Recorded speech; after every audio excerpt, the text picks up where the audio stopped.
Rafael Nadal has made even more history, winning the 2020 Roland Garros title, beating Novak Djokovic 6-love, 6-2, 7-5. With the win, Rafael has won a record-extending 13th title in Paris and notches his 100th win at Roland Garros. Probably even more impressive, he ties Roger Federer for the most major titles among the men with 20. This was an utterly dominant performance from the Spaniard, but it seemed to live up to our expectations early on, Novak getting out to a quick 40-love lead in the first game. However, Nadal completely changed the tide, winning 4 consecutive points to break in that opening game. That was really the turning point, as it gave Nadal the confidence to play aggressive early on. I said in the match preview that the early start would be crucial for Rafa, because Novak is such a great frontrunner, but his ability to combat that was excellent. Before I get into how exactly this match was won and lost, I want to go over some other mini turning points. Obviously, the first game set the tone for the match, but Novak had a lot of missed opportunities to at least grab a game in the opening set, but when he couldn't capitalize on those game point chances, it gave Nadal additional confidence and took some away from the Serbian. More notably, he was up 40-love while serving down love 4 in that first set, and just made so many unforced errors to give Rafa the game. Novak finally got a game in the first set of the second, fending off some break points, then got a 30-15 look in Nadal's service game. Here we thought finally we had a match, but Djokovic relinquished this advantage and then was broken to go down 2-1.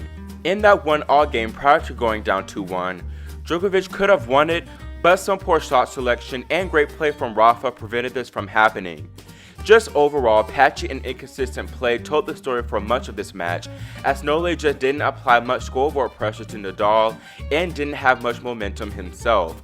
Novak did have his moments though, recovering from a break deficit in the third to go up 4-3. He also saved some break points while serving a 4-all to get within just one game of taking the third set. This was Novak's biggest chance to make a mark in this match, but Rafa ramped up the intensity and wrapped it up in straight. Looking at some things Djokovic could have done better, first, he made far too many unforced errors. He made a total of 52 unforced errors to just 38 winners, while Nadal only made 14 unforced errors and hit 31 winners. I think he overhit a lot due to the pressure that Nadal implemented. Nadal really never let his foot off of Novak's neck. And then also when Novak had opportunities to finish, closing with approach shots, he missed a lot of those easy shots, a lot of easy neutral balls, which was really uncharacteristic and was very surprising to see. Also, Novak had very poor court positioning in this match. Many times he stood way too far back, and this allowed Nadal to dictate and really work the court and move him even more. And Nadal had the advantage in the court battle, in the battle of the court. And then when Novak did get good court positioning, it wasn't really natural. He rushed and missed easy neutral balls, looking really off balance. Because of his already poor court positioning and standing very far behind the baseline, Nadal already had that early advantage of, the court, as I keep mentioning. And so for him to try to bypass the process of actually getting into position to inch closer to the baseline, while Nadal is already dictating, it was just not smart, and that was the reason for many of those uncharacteristic errors and poor shanks. So many times Novak was so off balance. A point that plays into this one is that Djokovic had a very poor strategy from the beginning. I think Djokovic went way too many times to the Nadal backhand. Usually he tries to push Nadal in the outside to the forehand corner, and with that backhand really dictating and penetrating and getting Nadal in the defensive. And this time he hit way too much to the backhand, which allowed Nadal to turn the tables and then dictate points. Nadal was also hitting that backhand very well today. He was dictating and he was penetrating with that shot and very aggressive with it in general. The drop shot was also another shot that worked very poorly. I said in my match preview that he should utilize the drop shot because not only has it been effective for him this entire tournament, but it's been an effective shot for most of this rivalry, especially in the ATP Cup. The drop shot, it's not like he hit it, he shouldn't have hit it at all. He just hit it at poor times, and at shots where he really should have went for the ball, really should have gone for the penetrating approach shot, he used the drop shot. And one thing Nadal did very well, he was almost anticipating it. Nadal stood closer to the baseline, which made that Djokovic drop shot less effective. And when Djokovic did hit the drop shot, Nadal actually won a lot of those exchanges. And then Funnily enough, Nadal used the drop shot quite a bit and won pretty much all those points. So that was also something interesting. Djokovic just lost the drop shot battle. And actually, in his press conference after the match, Djokovic admitted that the drop shot wasn't a good play and he just wasn't successful with it today.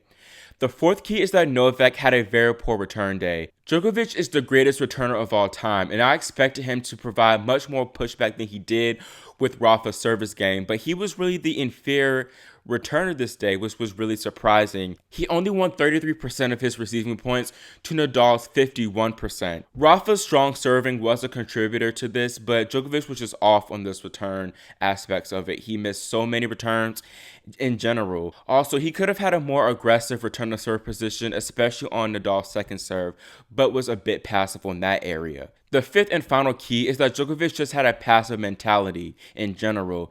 He was often too lax, and in my match preview, I said that he should be more calm, but also I said that this might be a bad key because oftentimes Djokovic does play better when he's more amped and more fired up, and he showed absolutely very little energy and passion into this match. He was too calm almost, and he was very passive. He had one change in emotion in the third set when he used the crowd to pump himself up, but that was pretty much it. It looked like he had no confidence, and this could be because he knows how great Nadal is in these Roland Garros finals, and he could have been nervous as well. And I think he knows how great that this is Nadal's court. This is, Nadal's turf. And even though Djokovic is a great in his own, in him being the world number one, everyone knows how dominant Nadal is in this field. And when Nadal's playing at this level, he's very difficult to beat. Looking at why Nadal dominated, he served incredibly for one.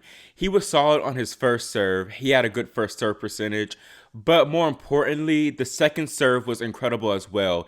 He won 66% of second serve points. He also increased the miles per hour on that second serve, making it harder for Djokovic to handle and attack. Nadal, in accordance with his strong serving, returned great as well. He did win 51% of return points, and I think the roof being closed could have helped him with this. The roof being closed also affected Djokovic's serve speed, and Novak wasn't hitting his spots like he usually does. Also, Nadal's return to serve positioning helped him in the conditions because it's harder for opponents to attack and capitalize, and he's back in the points faster. Up to 6-love 3-1, Nadal made 98% of return of serves, which is a contributor to his success receiving. Touching on the roof closure, Novak actually said after the match that he believed it would help him, but the Big 3 tennis account on Twitter brought up a great point in that while the conditions may affect Nadal offensively, it'd be very difficult for Djokovic to break through Nadal's defense and play offensive himself. While on the topic of offense, Nadal still played really offensively and took control of a lot of the points.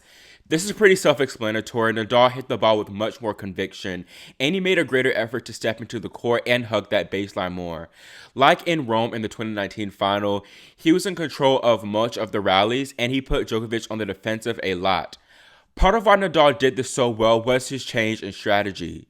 Nadal likes to use his forehand to the opponent's backhand a lot, especially against Novak, but today he targeted the forehand a lot more, which was smart because Novak wasn't doing much with that wing. Like I said in my preview, change in direction is very important and Nadal should implement this a lot more, which he did, as he changed direction a lot, going down the line a lot more, which caught Djokovic off guard.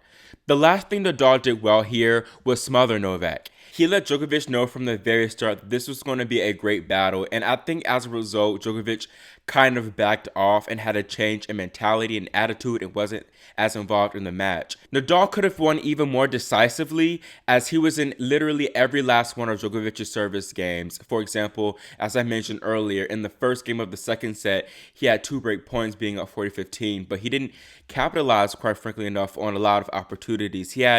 He missed out on 11 breakpoint opportunities, but he was fine with just the 7 breaks. That was all he needed for the straight set win. And then also how he closed this match out at love showed you how focused and hungry this man was for the title. I noticed that Nadal's celebration was a bit more subdued here, and he revealed in his press conference after the victory that it's because he knew how off Novak was in this match. In Australia, he played amazing. Today was a little bit the opposite, Rafael said. But I don't have a better feeling because I won 6-love, 6-2, 7-5 than if I won 6-4 in the 5th, honestly. Even maybe it's a little bit more beautiful to win 6-4 in the 5th than winning in straight sets, no? Looking at Novak in general, I'm sure this would be a very disappointing loss for him, especially seeing that he did not win a single major since the restart. He was a big favorite in New York, and unfortunately the default prevented him from winning that title. He didn't have to deal with Nadal or Federer there, and then here Rafa was just too good and he was not on his game. Still, despite these disappointing major results, he's had an incredible 2020 season, going 37-2, and I wouldn't be surprised at all if he keeps his great form this year, adding to his already 5 titles from this season. Looking at Rafael Nadal's effort and win, it's just truly incredible. First, he didn't play the US Open, which to me would have put more pressure on him to win this slam, seeing as though, if he didn't win this Roland Garros and seeing as now Djokovic was defaulted, he might have been regretting that decision, but he ultimately dealt with that pressure beautifully. And then also, the week before the tournament started, losing to Schwartzman in Rome, that created a lot of doubts and a lot of questions for him, and I even doubted him in my my videos and in the tournament preview. I wasn't sure if he would be able to recover and would be able to fix a lot of issues that he was experiencing in Rome, for example, the first serve percentage. And then more importantly, though, he didn't have that luxury of playing lead-up events. Rome was just his first tournament since the whole pandemic, and then French Open the second. So I was saying that maybe he needs to work his way into the tournament, which he did. But, I mean, he didn't really need a whole bunch of working into. He played really amazing from the start. And then dealing with the whole tournament in general, before the tournament even started, he said it was going to be the hardest Roland Garros yet to date for him to win. It was played in October, which means he had to deal with colder and poor conditions, and then also the different balls, saying that it could injure people. And so for him to really adapt, like he said, the key was to adapt and move forward. So that was also just showing how important it was to persevere and move forward. He taught me a lesson of, you may come across some obstacles, but rather than just lament on them, it's important to really adapt and move forward and push. And then also for him to adapt and not drop a single set, beating the likes of Schwartzman, who just beat him in Rome, Sinner, who's been playing incredibly, and then, of course, the world number 1, Djokovic, not dropping a single set. Both him and Iga Swiatek, the women's champion, did not drop a set. Those two really dominated this event and really were also incredible. Also, Swiatek, who idolizes Rafa, tweeted this funny congratulatory message to the legend. Also, here's a video of Swiatek a few years ago watching Nadal practice at Roland Garros while she was competing in the juniors event. If that's not full circle, I don't know what is. Nadal's tying of Federer's record of the all-time majors, of course, reignites the GOAT debate of who is the greatest of all time. Right now, I know it's going to be very split between Nadal and Federer fans. Of course, the hardcore Nadal fans will say it's him, and the hardcore Federer fans will say it's him. I don't really like to get into the GOAT debate. I just feel like we should just enjoy tennis while we have it, and it just puts unnecessary pressure on things. But I do think that Novak will be the GOAT. I know it's probably ill-fitting seeing as this is kind of like a celebration video of Nadal's accomplishment, but I think he'll be the GOAT when it's all said and done. And I do think that Nadal will pass Roger in major counts. He has a really good mindset about the whole GOAT thing and about surpassing the record. And he said after his match in the post-match press conference that he wasn't too entirely focused about the record. Yeah, well, of course, no, I never hide that. For me, is I always say the same. No, I would love to be to finish my career being the player with more Grand Slams, no doubt about that. No, but in the other hand, I said, okay, I have to do my way, and I did my way during all my career, worked well. So I'm not gonna be thinking all the time, Novak have this one, Roger is winning the other one. You can't be always unhappy because your neighbor have a bigger house than you, or a bigger boat, or have a better phone. You have to live your personal life, no. And personally, that's the things that I did during all my career. No, just try to follow my road. try my best every single day. And in terms of these records, of course that I care. I am a big fan of the history of sport in general. So I respect a lot that, and for me it means a lot to share the 20th this number with Roger. No, but let's see what's going on when we finish our careers. No, we keep playing, so I don't know what can happen in the future. I am just excited, and of course it's something that means a lot to me, and at the same time share this record between us, that we had an amazing rivalry for such a long time, is something in some way beautiful. I really believe, and let's see what's going on. Federer, though, congratulated Nadal on tying the record, saying, "I've always had the utmost respect for my friend Rafa as a person and as a champion. As my greatest rival over many years, I believe we have pushed each other to become better players.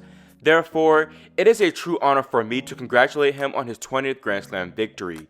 It is especially amazing that he has now won Roland Garros an incredibly 13 times, which is one of the greatest achievements in sport. I also congratulate his team, because nobody can do this alone. I hope 20 is just another step on the continuing journey for both of us. Well done, Rafa. You deserve it." I thought this was a nice little message from Federer, and I can't wait to see him back in action at the Australian Open next year too. Next year would be interesting for sure, as Nadal is in primal shape to pass Federer, the 2020 French Open being just 7 months away. However, focusing on now, it's important to highlight how exceptional this achievement is, winning 13 Roland Garros titles alone, now 20 majors in general. Just congratulations, Rafa, and thank you for inspiring us all even more to persevere and push for even more greatness.